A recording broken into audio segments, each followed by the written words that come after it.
आहाना बुलाने वाली है शादी के मंडप में पुलिस को, क्योंकि ससुराल वाले शादी से पहले ही पैसे मांगने लगे हैं। उसी समय वहां पुलिस पहुंचने वाली है। आहाना और अर्जुन के ऊपर आने वाली है बहुत बड़ी मुसीबत, क्योंकि उन्होंने एक लड़की के साथ मिलकर शादी करने का मन बनाया था। लेकिन अब लग रहा है कि ये शादी हो ही नहीं पाएगी, क्योंकि ससुराल वालों ने पहले ही पैसों की मांग कर दी है। सबके सामने आहाना बहुत ज्यादा घबरा जाने वाली है। अर्जुन और आहाना की जिंदगी अब एक नए मोड़ पर पहुंचने वाली है।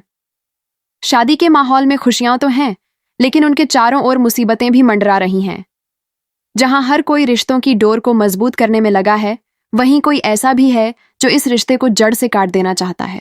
आहाना पर जानलेवा हमला होता है और तभी अर्जुन को अपनी भूल का एहसास होता है। वो दौड़कर आहाना को बचाता है और उसकी आंखों में सच्चाई साफ देख लेता है। टूटे हुए पलों के बीच अर्जुन आहाना से माफी मांगता है। काश मैंने पहले ही तुम्हारी बातों पर यकीन कर लिया होता। आहाना उसे माफ कर देती है और दोनों फिर से एक दूसरे के करीब आ जाते हैं। इस बार उनका रिश्ता और भी मजबूत हो जाता है, क्योंकि अब दोनों ने सच्चे विश्वास की अहमियत समझ ली है।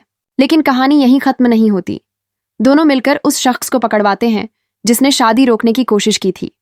उसकी चालें सबके सामने उजागर होती हैं और उसे उसके गुनाह की सजा भी मिलती है। दूसरी तरफ घर की मुखिया दुर्गा देवी हैं।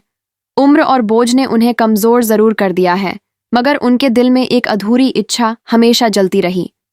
काश मैं एक बार बाबा विश्वनाथ के मंदिर में जाकर माथा टेक पाऊं। घर के बाकी लोग हमेशा इस बात को टाल देते थे। कोई कहता सफर लंबा है, कोई कहता खर्चा ज्यादा होगा। धीरे धीरे उनकी ये इच्छा एक अधूरा सपना बनकर रह गई। जब आहाना ने पहली बार ये सुना तो उसके दिल को गहरा झटका लगा। उसने ठान लिया कि चाहे कितनी भी मुश्किलें आईं, वो बड़ी माँ का सपना पूरा करेगी। मगर दुर्गा देवी ने मना कर दिया। छोटी बहू, ये तेरे बस की बात नहीं। लेकिन आहाना चुपके चुपके पैसे जोड़ने लगी। सिलाई कढ़ाई का काम किया और धीरे धीरे इतना बचा लिया कि यात्रा का खर्च निकल सके। आखिरकार वो दिन आ ही गया। आहाना ने दुर्गा देवी के सामने टिकट रख दिया और बोली, माँ, अब और इंतजार नहीं, कल सुबह हम बनारस जा रहे हैं। ये सुनकर दुर्गा देवी की आंखें भर आईं। उन्होंने कांपते हाथों से टिकट थामा और कहा, इतने बड़े घर में किसी ने हिम्मत नहीं की और तूने कर दिखाया। अगले दिन सफर शुरू हुआ।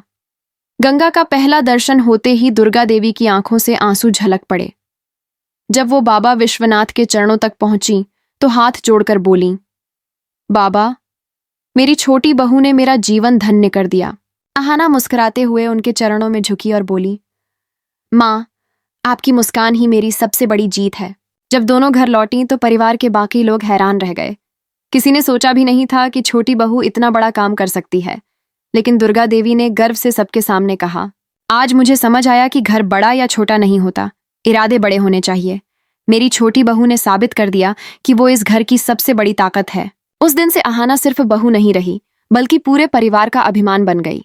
ये कहानी सिर्फ रिश्तों की नहीं, बल्कि विश्वास और सपनों की है।